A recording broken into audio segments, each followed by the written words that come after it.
The year 2016 has had a lot of political drama with the effects of the state capture report by former public protector Thuli Madonsela still spreading in our public life. Today, for example, in South Africa, the Democratic Alliance is trying to get Parliament to impeach President Zuma and have him removed. The ANC is looking for ways and means of managing the fallout, which has clearly divided their party. Not only has state capture report revealed the rot in the political system, other developments elsewhere indicate the abuse of state institutions to fight political battles, as was seen with the former charges brought against the Finance Minister Pravin Gordhan. And in the United States, in the meantime, the world stunned, shocked and disappointed that the American electorate voted Donald Trump as their 45th president. Well, what does that mean? I have with me to discuss the current local political situation as well as other issues that seem separate and that will have an impact on the country by author and journalist Richard Poplak. Richard, pleasure to have you with us here. It's great to be here. Thank you. Much appreciated. And of course, the big topic in the world is what happened? How did Trump get to become president? And there he is. You see, I think along the way, people thought there's no chance in hell that Donald Trump will ever be elected president. And yet, he had mobilized enough support, and there he is now. Well, here we are. I mean, we're in the Trumpocalypse. Yeah. This is happening. Yeah. I think it's not a trend we can divorce ourselves from. Yes. I think, when it's not glib to say that there are elements of Jacob Zuma in Donald Trump. Here we have in Trump a strong man, a chauvinist, someone who is not particularly interested in advancing the rights or privileges of women, a man who has abused his, let's call it celebrity, in order to get away with sexual crimes, effectively. This is where we're going. We have a crisis of leadership out there in the universe, and I think it's sort of terrifying to see this, especially with all of the parallels that we see with our own crises here in South Africa. A collapse of a coherent left, a collapse of the liberal project, and certainly a looming collapse of the neoliberal project. So big shockwaves. Any South African who thinks they're going to escape whatever Donald Trump has coming down for us down the pipeline is completely lying to themselves. I'll come to what the effect of the Trump presidency will be on South Africa in a moment, but I'm still wondering, what is it that you could even blame Barack Obama for this and say, what did he do wrong for Americans to choose Donald Trump over, or to prefer Donald Trump over Hillary Clinton, for instance? Well, first of all, I think we missed two narratives about the Obama administration. The first was that it was a post-racial moment in American history. I think we've seen through the Black Lives Matter movements, we've seen so much digital footage of black men being shot on the streets of America by the police that we understand that there was no end to the post-racial era. Barack Obama was effectively, and this is the second part of the narrative that people missed, very much a part of the establishment, very much a part of the democratic establishment that many, particularly white males in the United States of America, felt had failed them. Again, we can't divorce Trump's rise from Brexit. The failure for a cohort of white people within the West who feel like they've been failed, let down by globalization.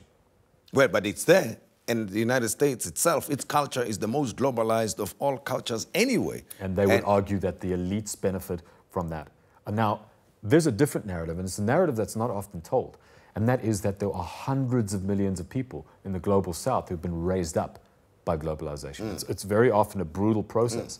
But we can't lie to ourselves and say that hundreds of millions of Chinese, Vietnamese, Bangladeshis, Africans haven't been raised up on account of globalization. Sure. But the losers, okay, generally white males in the West, are now fighting back, and this is what we're seeing. A very real turn of the tide, a closing in of the walls, and I would argue a shrinking of opportunities for those of us in the global South. Let me stay with the topic for a while. I want to discuss our own issues here, but I mean, what is it that's going to stop big American companies from setting up factories elsewhere in the world anyway? Well, he's saying tariffs. So he's saying he is basically ring-fencing the American economy.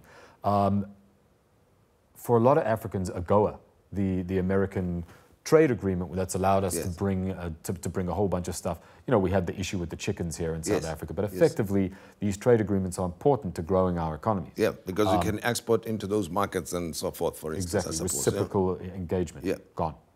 Yeah. Well, this is what he's saying, right? Chickens in America will stay in America. Chickens in South Africa will stay in South Africa. Now, there are a lot of protectionists in this country. Let's see how it works out. Yeah. Well, and of course, those who are disappointed that Trump is now elected president, and many of them stayed away anyway. I suppose if they had gone out to vote against him, you do not have won the presidency of the United States, are demonstrating against him. Well, yeah, we're seeing protests on the streets of America. I would say that's a little too late. Yeah. You know, there was a vote, you know, for all that institution's failures, the electoral college system. We have our own representation issues when it comes to our electoral process, which I think is deeply flawed. Yeah. But the American electoral college process, elements of which we have here in South Africa, is clearly deeply flawed. It's obvious, you know, from the numbers that Hillary Clinton won the popular vote. She did not win the electoral college system. And I think what we'll see now that Republicans have the Senate and the House, we'll see more gerrymandering and more rigging in the United States of America, much the same way the ANC have done here in South Africa. But the ANC coming back home today, the DA making an attempt to get President Zuma removed as president. It's not going to succeed. It's not. But at least, I suppose from their point of view, the point is being made that they are fighting repeatedly to deal with the president's misdemeanors as per the state capture report, that they are doing something practical using the political system to correct a wrong here. So why are they not getting support from the ANC? Well, I think it was a little too early, quite frankly. And I also think a movement pushed from the opposition, who isn't building consensus within perhaps the elements of the ANC that have sort of stepped back from Jacob Zuma, have started to become critical, one of whom is the chief whip. How are you going to build consensus, right? Effectively, what they need is a closed vote where the ANC, where almost half the ANC goes up against, or a third of the ANC goes up against the president, from a motion that was brought by the DA. I think an impeachment process in this country will be way, way, way more complicated than simply calling for it. It's about consensus building. It's about real politics. I would argue that because we tend to lean towards legalistic mechanisms in this country, the state capture report was released because of a court case, effectively. Because the opposition leans on the courts as heavily as they do in South Africa, and they need to, I'm not saying that it's a bad thing, we forget that politics is so often not about waiting for a judge to you know, come up with a positive judgment that suits you, but about consensus building. Yes. About building real coalitions that are often politically dangerous for both sides. And that we don't see here. We've had several things, and I spoke broadly about 2016. Let me stay with the state capture. I wanted to talk about the outcome of the local government elections as well. That was an indication of how the public feels about the goings-on in the country, especially around President Zuma. But the ANC somehow not yet finding a way of managing the problem that they have with the image of the president and the coverage they have had as a result of his relationship with the Guptas, as an example, and now the state of capture report by the public protector. Well, the guy just keeps taking knocks, doesn't he? He is a huge liability for the ANC, and we saw that within the municipal elections.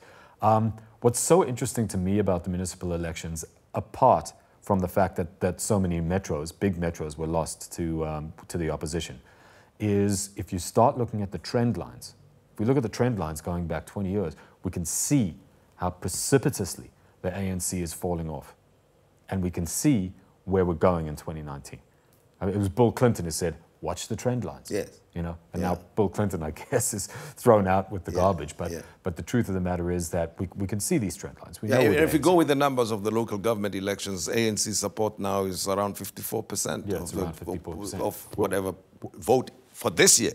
And going forward, it's in decline anyway. 100%. Well, this was before the state of capture report. Yes. It's before all of the new stuff that's emerged around the Jacob Zuma administration. And it's before all of this very real complications within the ANC, where basically the factions are merging and starting to fight in public. So without question, the ANC is falling off. Without question, I think they're in enormous danger heading into 2019. But that doesn't mean that these factions aren't going to fight to the death. Well, it is clear now that Minister of Finance Pravin Gordhan was not a preferred Minister of Finance, understandably. But I mean, even then, I mean, he was appointed under pressure, we know that, after appointing Des Van Rooyen. But it seems to me that even if he had to replace Des Van Rooyen, he would have preferred to replace Des Van Rooyen with somebody else and not Pravin Gordhan, given the charges that were lodged against him at the time when we are facing a potential investment downgrade, which has got its own implications. So why do you think, notwithstanding the threat of this investment downgrade, and it appears Pravin Gordhan is an influential figure in staying it off, that the president or whoever is close to him is keen on having him charged, Pravin Gordhan, on one hand, notwithstanding the state of capture report and whatever ramifications thereof? You know, it's very interesting. I think we've had some really, really simplistic discussions around the whole finance minister debacle, and I'm not sure we've actually dug down into some of the really, really deep mechanisms that come into play when you're picking a finance minister.